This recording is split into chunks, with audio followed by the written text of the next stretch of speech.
Minister, as a border TD, along with my colleague Deputy O'Quillan, we're both acutely aware of the damage that will come with a no-deal Brexit. And last year, the Department of Finance published a report which stated that Brexit, in whatever shape it takes, is likely to cause a structural change in the Irish economy. Any response, therefore, needs to be structural in nature. It cannot be merely about managing Brexit. Whatever form Brexit takes, it will affect the dynamics of Irish imports and exports. In terms of infrastructure, Brexit will accelerate the current over-reliance on Dublin and its catchment area. We need a regional balance. I can see this in my own county of Louth. Only last week, I spoke with the head of the Dundalk Chamber of Commerce, and he also shared his deep concerns and frustration around the corridor, the Dublin-Belfast corridor, the Drogheda-Dundalk-Newry corridor, and the lack of information forthcoming, the lack of business plans coming from government, but, practical plans. We spoke about the Brexit bill as such, and that was a PrEP bill, but that bill is effectively out of date now. It was only to advise people on what preparations they need to take. We're 6 weeks out from a possible no-deal Brexit, and we haven't seen a government plan, a practical plan for businesses. And a no-deal Brexit will have, as we all know, catastrophic consequences on border communities and border counties, not to mention the entire island of Ireland. And people in the 6 counties voted to remain. And the border communities, the border communities and the border counties, and indeed the people of Ireland, will never, ever accept any attempt to reinstate a hard border on our island. And in my own town of Drogheda, people are sick and tired of the lack of effort and commitment that the government and the IDA, it has to be said, have put in to date to attract new jobs and investment for our town.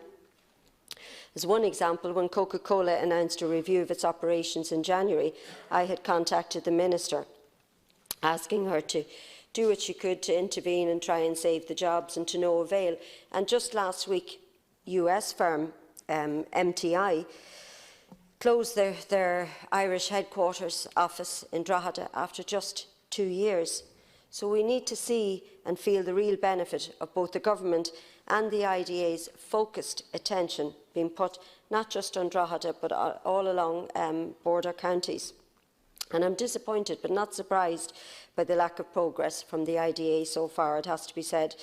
And Minister, the threat of a no-deal Brexit only heightens the need for investment and practical planning, not just in Louth, but in every other county right across the island. Drogheda has lost out enough over the years and has had massive underinvestment as it stands, which makes it even more imperative that we retain the jobs that we have. And we need to invest to tackle the threat of Brexit, but also to allow County Louth in particular to develop as a centre for jobs and education. Brexit has exposed the incredible laziness of this and previous governments in terms of planning in the Irish state. The default position that has been to simply pile everything within the confines of the M50 corridor and hope for the best. This has to change. It is blindingly obvious that any action plan for Brexit must allow for regions to develop, as that is the only sustainable project possible, and this means investment, it means jobs, it means allowing communities to survive and to thrive.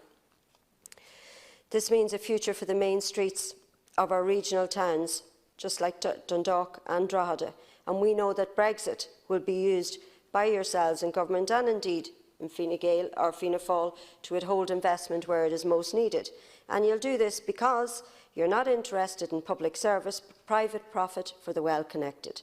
And the challenge of Brexit is not only to mitigate its effects, but to ensure that it is not used as a Trojan horse for further dismantling of our shared social services and infrastructure. And at a time when corporate tax receipts continue to exceed expectations, the state is in a position to invest in essential non-recurring projects needed across society, and in no area is this approach more needed than the severe shortage of housing. The Irish state cannot continue as a cash cow for corporate landlords and speculators. We need to make rents more affordable and start building houses.